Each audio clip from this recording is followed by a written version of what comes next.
Dostlar, salam, zdravstvuyte. Uzun müddətli fasilədən sonra nəhayət ki, biz davam edirik. Bilirəm ki, çoxlarınız artıq əmr xahiş feilini gözləyir. Amma deyim ki, sizə biz 300 feili keçmişik və həmən 300 feili cümlə formasında təkrar etmək sizin üçün mütləqdir.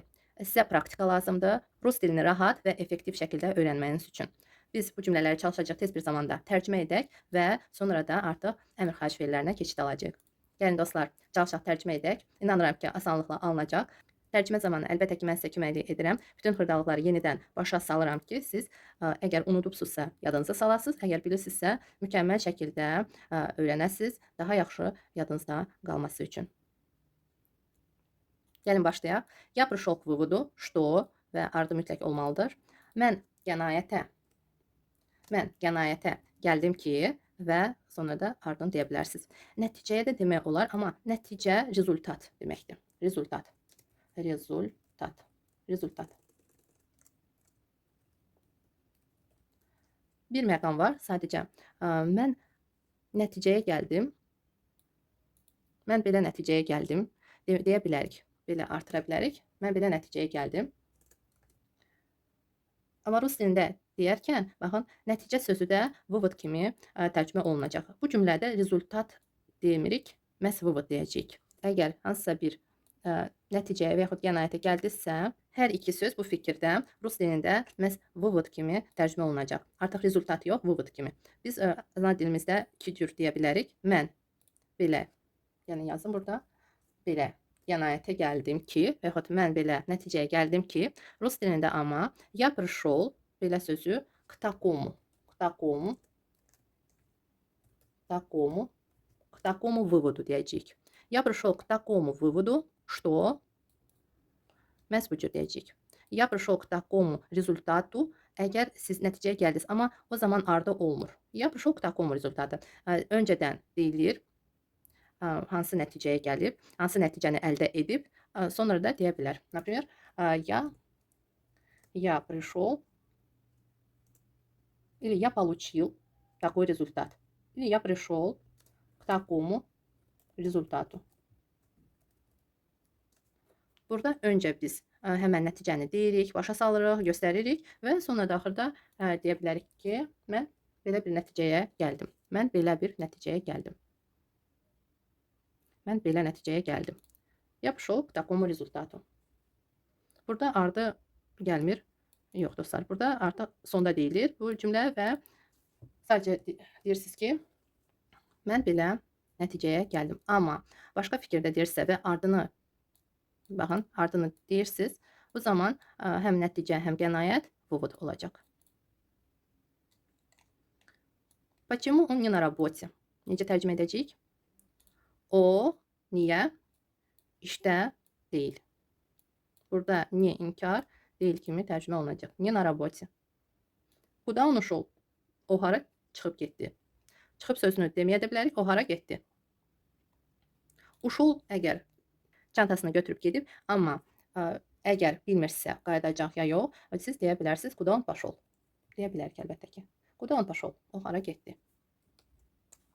Əgər onun telefonu və yaxud çantası yerində yoxdur, o zaman biz ушел deyəcəyik. Amma əşyaları varsa, biz пошел deyəcəyik. Burada şəxs kişi cinsindədir.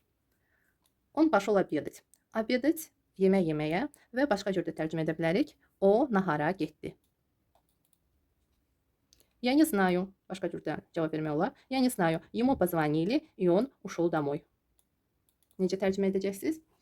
Gəlin, vergülə qədər birinci tərcümə edək. Mən bilmirəm.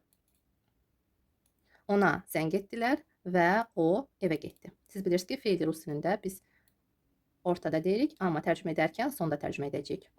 Siz tərcümə edərkən videonu fasiləyə qoyun, özünüz tərcümə edin və sonra da mənim tərcüməmi dinləyə bilərsiniz və baxa bilərsiniz. Siz düz tərcümə etdiniz ya hansısa sözləri unutdunuz. Başqa cür də deyə bilərik. Кто-то позвонил. Kimsə zəng etdi. Baxın, hansı halda biz cəmdə deyəcəyik, hansı halda biz kişi cinsində deyəcəyik. Əgər biz bilmirik əlbəttə ki, kim zəng edib, sadəcə deyirik ki, ona zəng etdilər. Biz demirik ona zəng etdi. Biz bilmirik kimdir, ona görə cəmdə deyəcəyik. Amma кто da kimsə, Bu kimsə sözünü biz əgər işlədiriksə, bu zaman feil kişi cinsində olacaq. Və əlbəttə ki, artıq zəng ediblər və bu keçmiş zamanda baş verib. Buna görə də feil keçmiş zamanda olacaq. Bu кто da sözünə görə biz feili keçmiş zamanda təkdə deyirik və kişi cinsində deyəcəyik. Qadın cinsində yox, kişi cinsində. Amma кто da sözünü işlətmiriksə, sadəcə ona zəng etdilər. Bu zaman həmişə cəmdə olacaq feil. Çünki biz bilmirik və bilmədiyimiz halda cəmdə deyəcəyik. Затем собака набросилась на тебя. İt, niyə? Sənin üstünə hücum etdi. Daha çox hücum etdi kimi tərcümə edəcəyik. Çünki canlıdır, it və it hücum edir insana. Nabrosilась hücum etdi. Ana sошла с ума.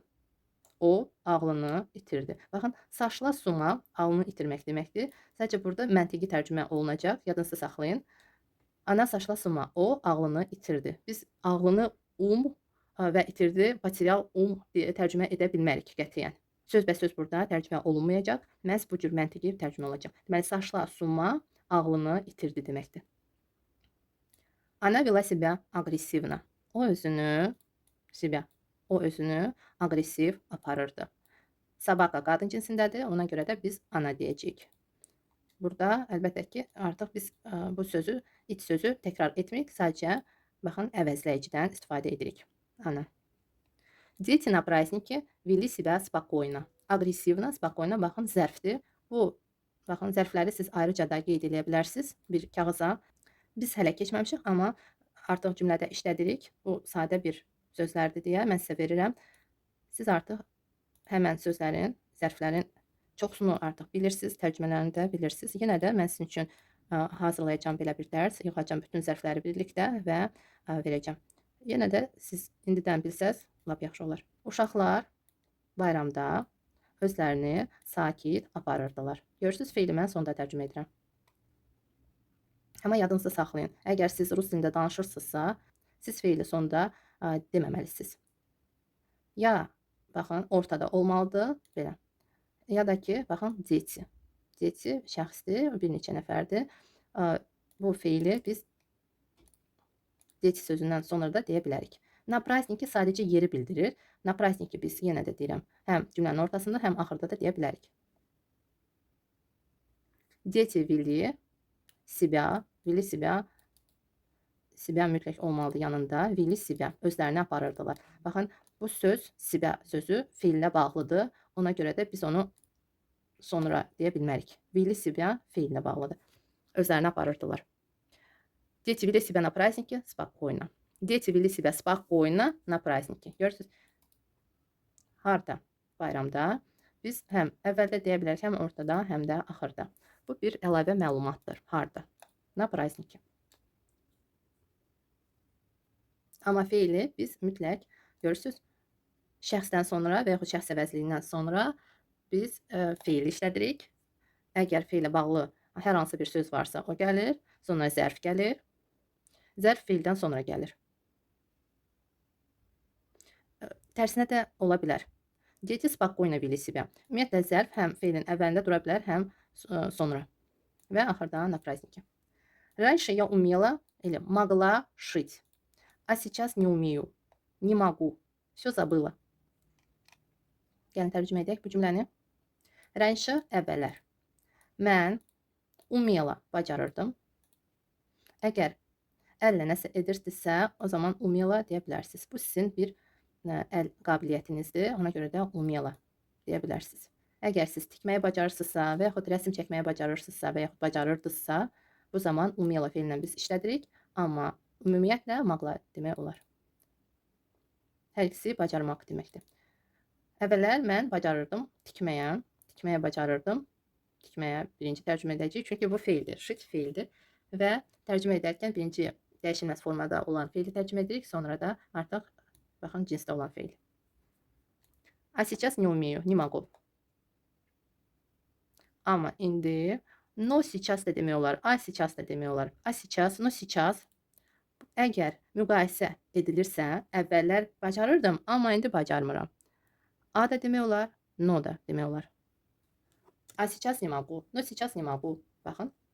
Bu halda əgər müqayisə olunursa, amma A da kimi deyilir, no da kimi deyilir. Но сейчас не могу или не умею. Все забыла. Her şeyi unuttum. Все забыла. Я смог выполнить все сложные задания на Олимпиаде. Burada artıq tərcüməni mən saxlamışam, silmədim. Çünki biraz geniş cümlədir və tərcüməni artıq görürsünüz. Deməli, biz başlayırıq buradan. Çünki feili, baxın 2 feil var. Biz onları sonda tərcümə edəcəyik. Sonda da yox, əgər yer bildirirsə, baxın na Olimpiyadi. Burada əlavə bir məlumat var, yer bildirilir. Bu sözü na Olimpiyadi, yer bildiricini biz axırda deyəcəyik. Bu cümlədə axırda deyirik. Deməli, bütün çətin tapşırıqları burada cəmdədir. Mən, ya var burada, mən yerinə yetirə bildim. Harda? Olimpiyadada. Они не могут прийти сегодня. Прийти sözündə burada qısa ih adlanır. Bunu demirik. Bu hərfi biz demirik. Onlar bugün gələ bilmirlər. Не могут devam edici formada biz götürdük. Gələ bilmirlər. Baxın, gələ bilmirlər. Не смогут прийти də demək olar. Не смогут прийти. Gələ bilməyəcəklər. Burada biz nəyə görə не могут прийти? Bu сегодняdır. Ona görə də biz elə bil ki, gözləyirdik onları. Gün davam edirdi və bizə xəbər gəldi ki, onlar gələ bilmirlər. Elə ana dilimizdə də elədir. Biz həm не могут прийти, həm gələ bilmirlər də deyə bilərik, həm gələ bilməyəcəklər də deyə bilərik. Sadəcə baxın, feillərə diqqət edin. Burada davam edici formada biz deyirik ya, bitmiş formada. Hər iki cürdə demək olar, səhv olmaz. Они придут завтра. Baxın, завтра sözü artıq bizə bildirir ki, hələ gəlməyiblər və biz feili əlbəttə ki, gələcək zamanda götürməliyik. Onlar sabah gələcəklər. Чего они испугались? Чего, nədən qorxdular? Kavo, kimdən qorxdular? Kavo ты boишься? Sən kimdən qorxursan? Baxın, çivo sözü biz deyirik ki, əgər cümlədə, belə bir cümlədə işlədiriksə, nədən deməkdir? Nədən onlar qorxurlar? Amma əgər tək işlənilirsə, danışıqda biz çivo, что əvəzinə də deyə bilərik. Baxın, что, nə? Çivo ты хочешь? Nə istəyirsən? Что ты хочешь da deyə bilərik. Çivo ты хочешь da deyə bilərik. Bu yalnız danışıqda. Çivo, что əvəzinə? Или чего они хотят? Burada çivo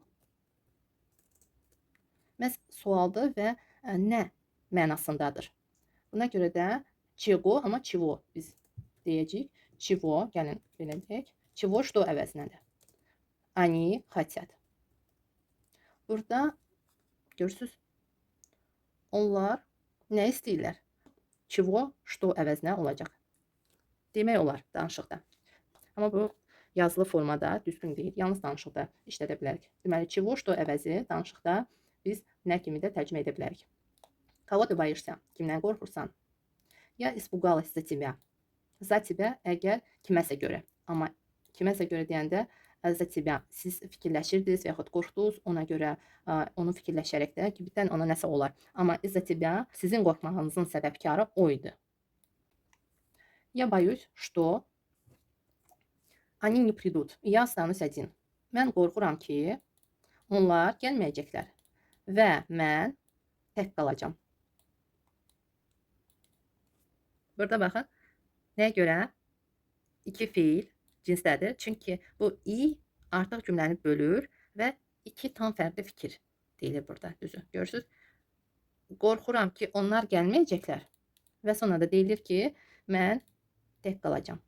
Və buna görə qorxuram. Я боюсь. Что ты сможешь сделать? Sən nə edə bilərsən? Я смогу составить сложные предложения и их перевести. И перевести их də demək olar. Bu их onları həm sözdən əvvəl də demək olar, həm sonra da.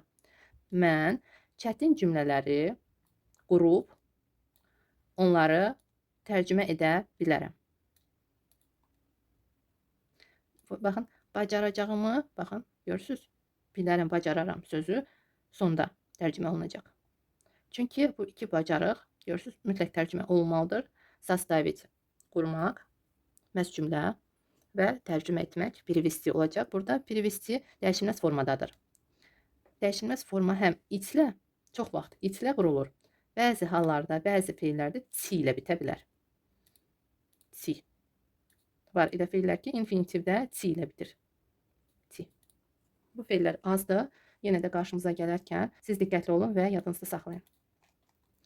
Зачем ты не сказал родителям и вышел без разрешения? Sən niyə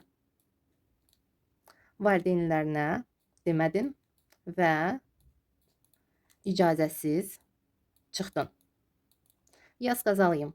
Mən onlara dedim. Они мне разрешили пойти. Onlar mənə getməyə icazə verdilər. Позволили də demək olar. Eyni mənalıdırlar.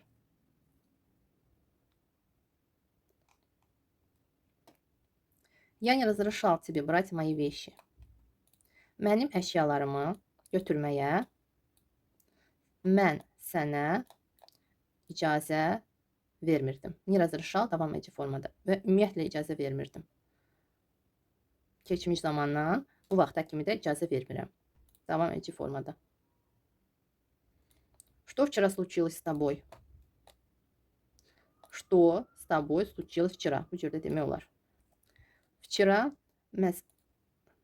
zamandır və bunu biz həm əvvəldə, həm sonda da deyə bilərik. Əvvəldə deyəndə lap birinci demək olar. Bəli, vчера, сегодня, завтра, в понедельник, hansısa bir həftə günlərdə biz həm əvvəldə, həm sonda deyə bilərik. Что случилось с тобой или что с тобой случилось? Bu cür. Baxın, bu cürdə, burada ümumiyyətlə bu cümlə belə deyək də hər cür qurula bilər. Что с тобой случилось вчера? Что случилось с тобой вчера? Bu cür.